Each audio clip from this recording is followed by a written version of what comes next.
Hello and welcome to episode 114 of the Wisdom from the Akashic podcast. My name is Suzie, I am your host, and I am an Akashic Records teacher and practitioner. Today we have another episode in the Meet the Grad series. Today you are going to be meeting the beautiful soul that is Josie. Josie will talk you through her journey from being a wellness and beauty practitioner and her journey into looking at people from a more holistic perspective through modalities such as QHHT, the Akashic Records, and also frequency technologies. As always, I will put a link into the show notes for you all to be able to connect into Josie through her social media, book in with her for one-to-one session in person or online, and I will see you next week for the next episode. Welcome, Josie, to the Wisdom from the Akashic podcast. Josie kindly agreed to come and be one of my Meet the Grad series. Josie is a former student of mine, and I just welcome you here. I can't wait to hear where this conversation takes us today. Thank you so much for having me, Suzie. I'm really excited to be here. The first question I asked everybody, Josie, because you know that I'm always talking about how the Akashic Records find you when you're ready. So my first question to you is, how did the Akashic Records find you? I started my spiritual journey about 6 or 7 years ago, and it was very eye-opening. And I heard about the Akashic Records. Of course, growing up religious, I didn't know anything about that. So then I found you on Instagram, Suzie, and I was following you for a couple of years. And every time I would hear you, I would feel like, wow, that really resonates. I love what she's talking about. I love what she's teaching. Until one day, I think it took about 2 years, I decided to sign up for level 1 and then level 2 and then level 3. And here I am. I love it. I know a bit about your background and your religious experiences growing up. How was the kind of transition from a religious upbringing to really opening up to and being exposed to the more spiritual rather than the kind of dogmatic religious ideas? How did that feel? And I'm sure it's something you're probably still working through. I think it's one of those processes that you work through the life. I really am still working through it. Growing up, I've always had so many questions. I found myself always seeking. But whenever I asked questions, I was always told that I'm not allowed to question. And how dare I question God with certain things? And even though it's only like just simple questions to understand certain things in the Bible, for example, that led me to later on when I awakened and I started coming across the Akashic Records or reincarnation and all these beautiful subjects. It really lit me up. And I felt it in my heart that it was so true. So then that led me to studying it more, and it led me to read more books about it and look up Dolores canon, which led me to become a QHHT practitioner. And it just felt true in my heart. So then when I studied with you, I really believed everything I was learning from you. And you're an amazing teacher, of course. I always tell you that. It just feels like you know everything. And you always say you don't know it all. But to us, your students, you're just full of knowledge and wisdom. And I really appreciated that. Oh, well, thank you. I definitely don't know it all. I think one of the things that has been my experience with the Akashic Records, one of the reasons I love the Akashic Records so much, is you are always learning. You're always able to go deeper with topics. You're always able to learn more. And I'm one of those people who gets bored really easily. So I think me and the Akashic Records are a good fit because you can always expand your knowledge base. So talk to me about QHHTs, just for people who are interested. Maybe they've heard that phrase, but don't really know what it's about. Can you explain to them what it's about and what it's beneficial for? QHHT stands for Quantum Healing Hypnosis Technique, created by Dolores canon. And how I found it was during my spiritual awakening, just about 3 or 4 years ago. I was feeling very stuck in my life. And who doesn't feel that once in a while, right? And that led me to get a past life regression. It wasn't QHHT, but it was something similar. And I had such a profound experience. Coming out of it, I was just mind blown. And during that time, I was coming across Dolores canon, just like how I found you. I was seeing Dolores canon videos all over Instagram for a while. And I kept thinking, what does this mean? Finally looked her up right after my past life regression. And it turned out that she teaches QHHT, or not her, it's her daughter now. But anyway, I found it really fascinating. And I was really called to follow that path. So I went and studied it and became a practitioner. There's different levels, level 1, 1, level 2. But anyway, I started that journey and it was so beautiful, and it helps the person heal mentally, emotionally, spiritually, physically, a lot of times. And yeah, that was right before I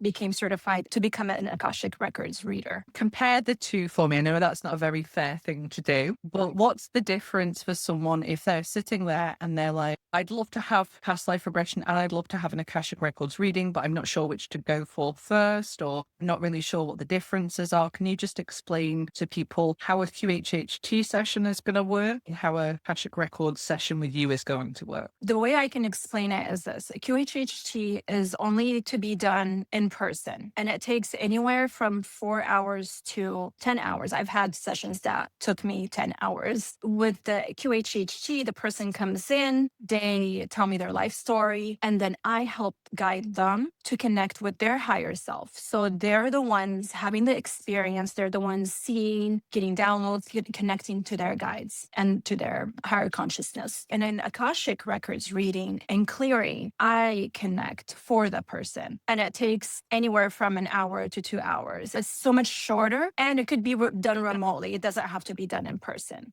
Yeah, I always describe them when people ask me about, past life regression, which is not the same as QHHT, but similar, or Akashic Records readings. It really depends if you want to go and have the experience of going into QHHT. If you want to go into trance and you want to experience, as you said, the downloads, the visuals and things, then QHHT or past life regression is the one for you. If you just want the guidance or the energy clearing work done and you don't want to have that experience, or maybe you can't, and maybe you've tried to have a slight regression, or you've tried to do hypnosis and you find it really difficult, you can still benefit and get the information through the Akashic Records. I think they're both great modalities, and I think they complement each other beautifully. You also do some frequency work. So tell the listeners what this frequency work is that you do.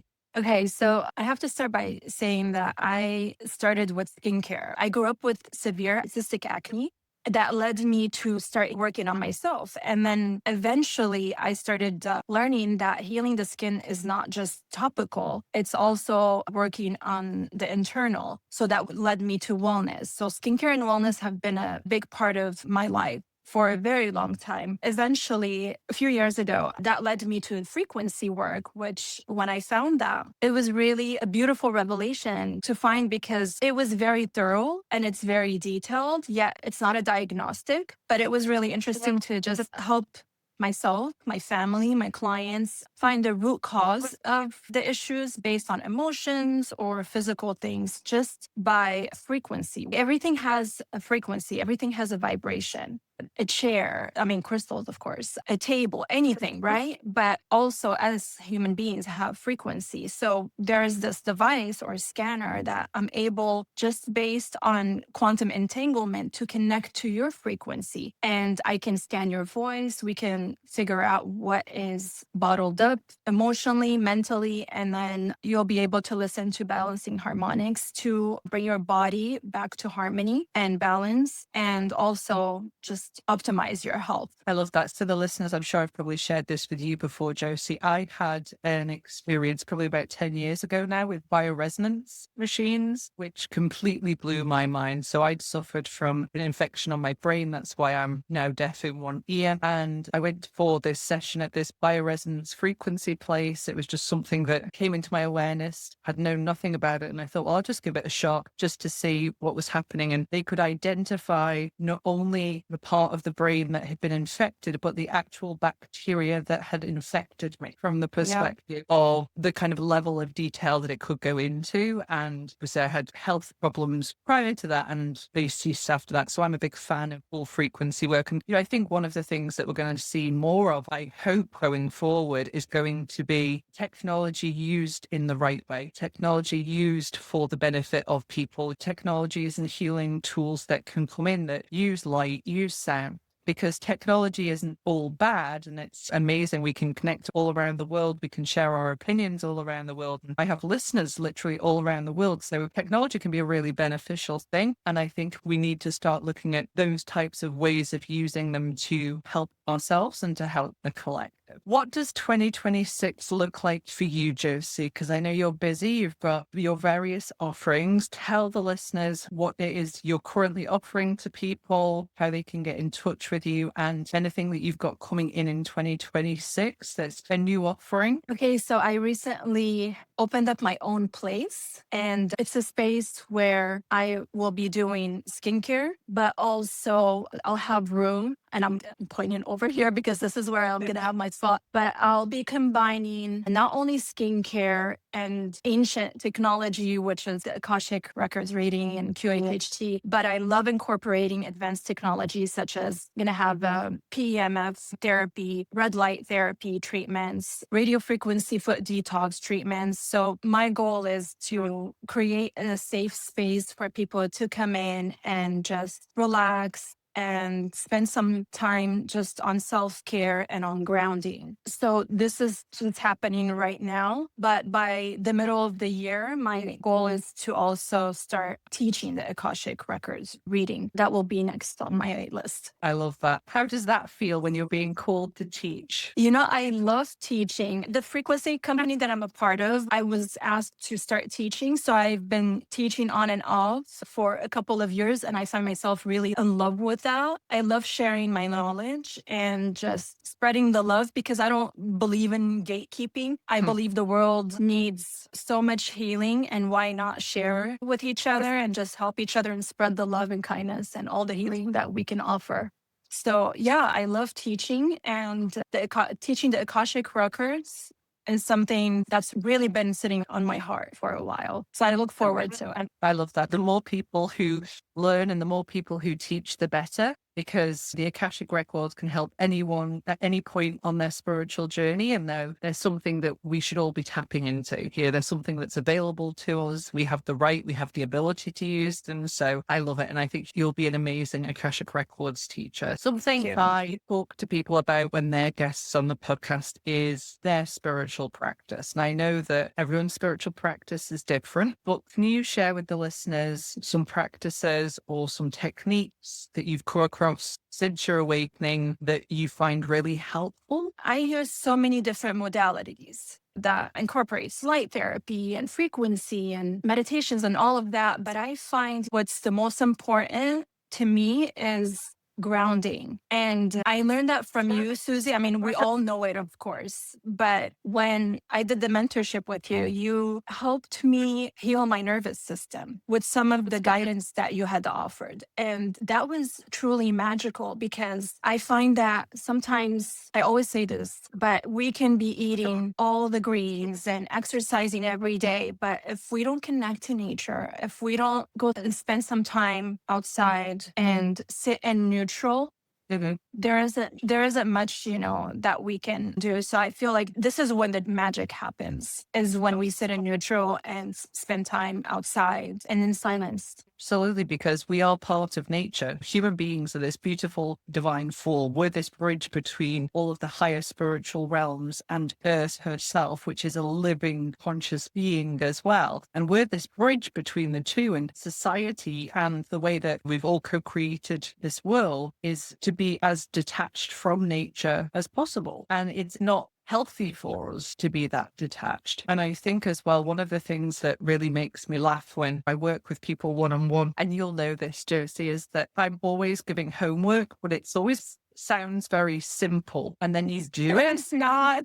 And you're like, oh, okay. And neutral energy is one of them, because one of the things that people come to me so often with is I feel really disconnected from my own internal technology. I feel disconnected from my intuition. I feel disconnected from my guides. I'll say to them, well, how much time and space are you allocating to them to come through? How much time are you spending in that neutral energy where you are open and you are receptive? And then they're like, oh, well, I don't do any of that. It's like, well, where are they going to talk to you? Where are they going to provide you with the downloads?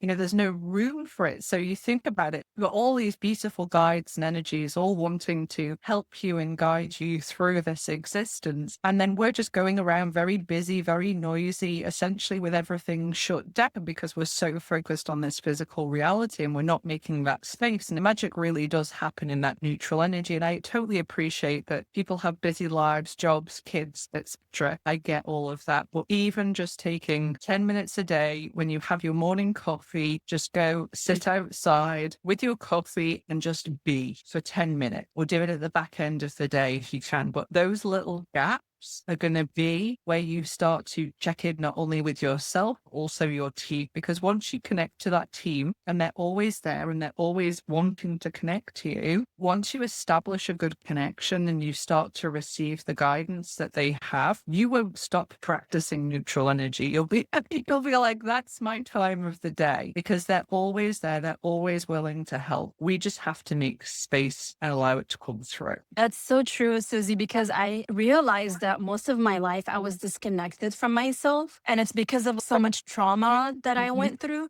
But it's interesting because a few years ago, I did, if I may share, I did a guided mushroom journey. And in it, I remember that was like my first and last, by the way. But it was so beautiful because I remember I was just crying the whole time. And I was outside hugging trees. I was just looking at nature. I was in the forest and I just crying my eyes out because I felt so much love. And I remember I was just crying and saying, like, thank you, Mama Earth. Thank you for everything. Like, we don't even get to appreciate you. But it was so interesting that I felt it's as if fragments of my soul came back within that journey, and it just helped me return to self. But we don't need to do mushrooms or medicine to connect. Why not just spend a few minutes each day outside?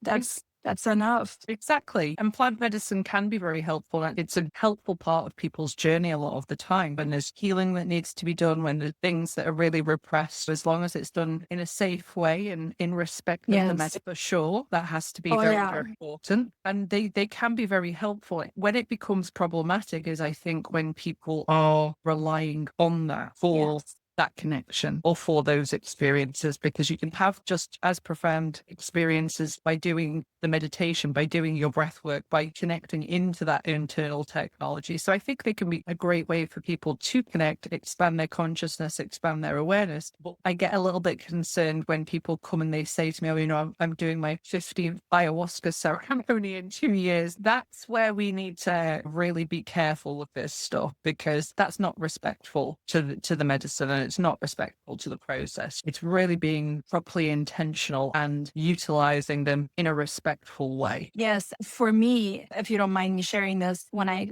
first started my spiritual journey, I was seeking again, right? But this time outside of religion. So the mushroom journey was the kickstart of things. And then that led me to explore another plant medicine, which is called hopping, which was beautiful and very grounding. So I did that for a short time, but I learned eventually through the Akashic Records that meditation is enough for me personally, and no judgment to anybody that wants to explore plant medicine, of course. But I find now that I don't need it. I don't need it to connect. I don't need it to heal. All I need to do is just connect to my guides and open the Akashic Records or be in meditation. And everything else will fall into place. I love that. And do you have any interesting stories or experiences, either from your own spiritual journey or from your sessions with clients? Anything that's maybe caught in QHHT or the Akashic Records that you can just share? Obviously, what you can share. Wow, there's so many beautiful stories, Suzie. I always say, like, I love what I do. I love every single thing that I do. But every time I do a QHHT session or I do an Akashic reading for someone, I feel like that is my favorite thing ever, more than anything else, because of the profound healing and revelations that the person gets. I've had a couple of Akashic readings where a loved one popped in without the person even asking about them. So that was really beautiful. And I didn't know anything about the person that has passed on. It was really sweet the person was crying and she got really emotional, that first person, and then the second person also. So it was really heartwarming to see that the person that passed on has shown up for that person and just left them a message that they really needed when they were feeling lonely and they were missing them. One that really hit close to home was a session that with a person that she doesn't have kids and she always wondered why. And we found out through the Akashic records that she had a vow not to have kids. That was really healing for her. And it really hit close to home because I went through so many miscarriages and infertility. So it's just beautiful to find out the stories behind every soul, how Mhm. every soul has a story.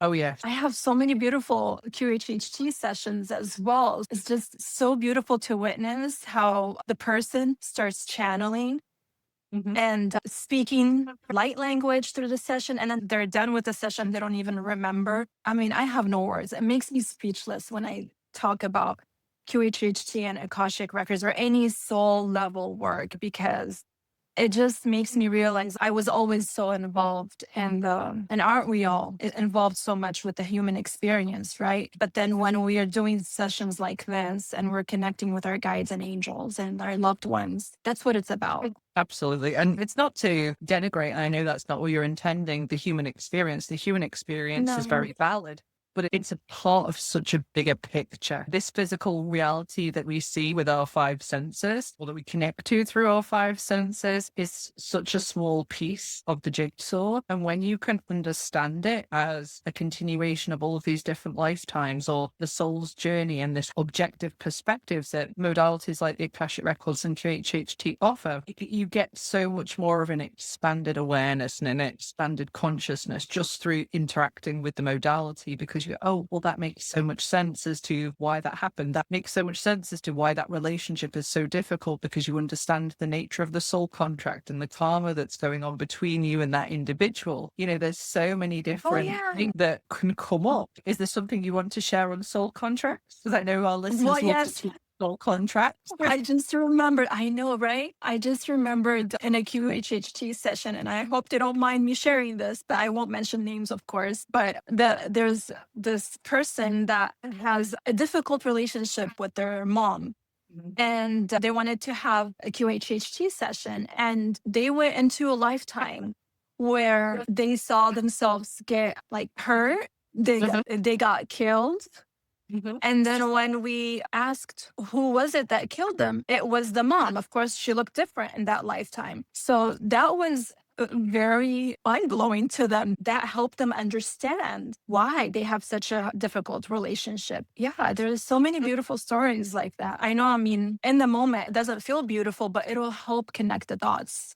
Absolutely. And, you know, I think sometimes people will say, well, why would we choose to reincarnate with individuals that we've had these difficult experiences with? Or why do we choose to incarnate and pick certain difficult themes to work through? And it's because the soul just wants to evolve. It just wants to expand. And it's not, from a soul's perspective, there's no such thing as a bad experience or a bad relationship. It's all just lessons. It's all just learning, and it's all just expansion. And it can be hard because people can go through some really difficult things. And I know you had a particularly difficult start in this lifetime. So how have the Akashic Records and the work that you've done in your spiritual journey helped you come to terms with things that have happened in your life that were difficult and things you've experienced? How's it helped you to heal?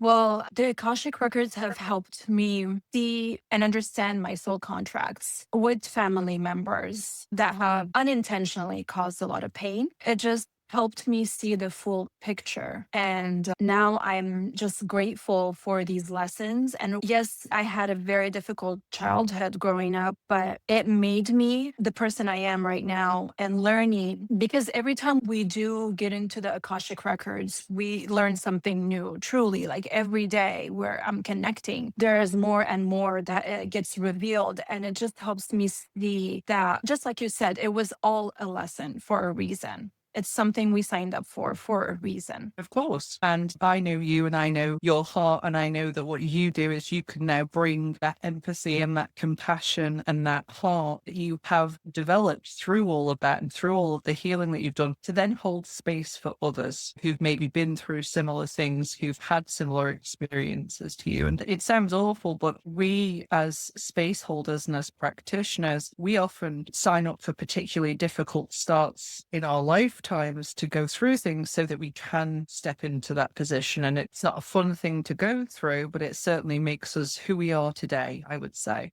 Exactly. And it really helped me realize what my true purpose in life is. And it's just, besides loving on my family, is to help others heal themselves. And I'm really deeply passionate about that because we can all heal.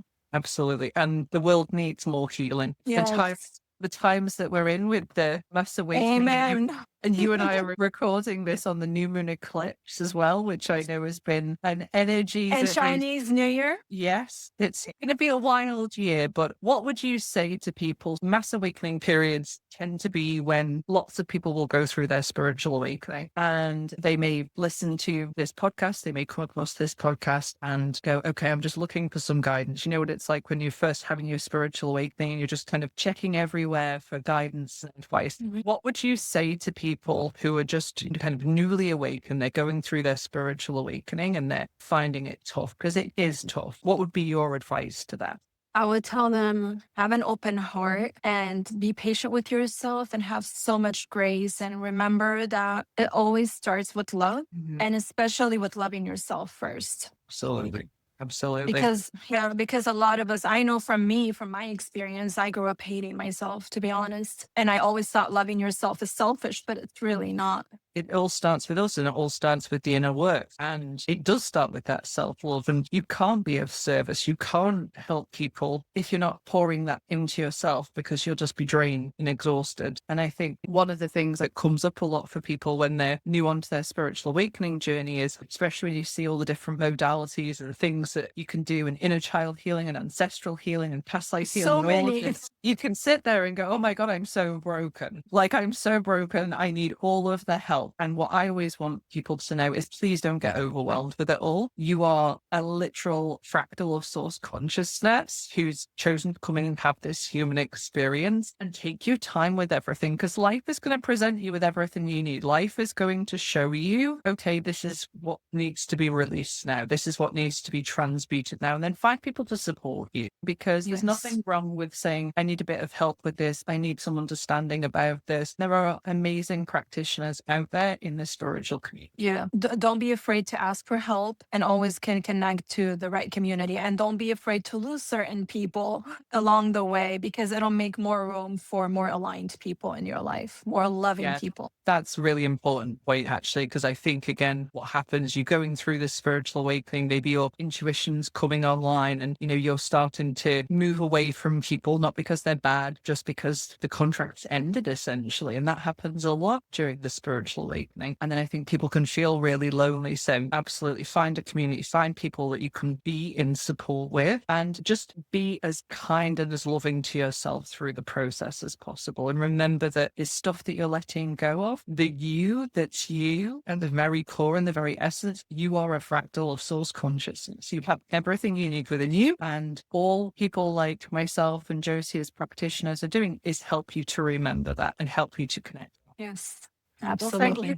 thank you so much for joining us today, Josie. So I will, of course, put all of Josie's links and everything into the show notes. Just before I say that, where are you located, Josie? Because you have a premise, so you do those QHHT sessions in person. So just for people listening, which state are you in? Whoever wants to come in to my little wellness space, I'm in California, in LA, and I will share my website, my Instagram. You can find me on Instagram. That's the best way to reach out to me. And there's sessions that I offer remotely as well. Awesome. If you're lucky enough to be in sunny California, then you can go off and see Josie. If you're like me and not in sunny California, then you can choose one of the remote sessions. So thank you so much for your time today. And I can't wait to see you go through your expansion and your business evolution over the next coming years. And I will, of course, be watching and cheering from the sidelines as always.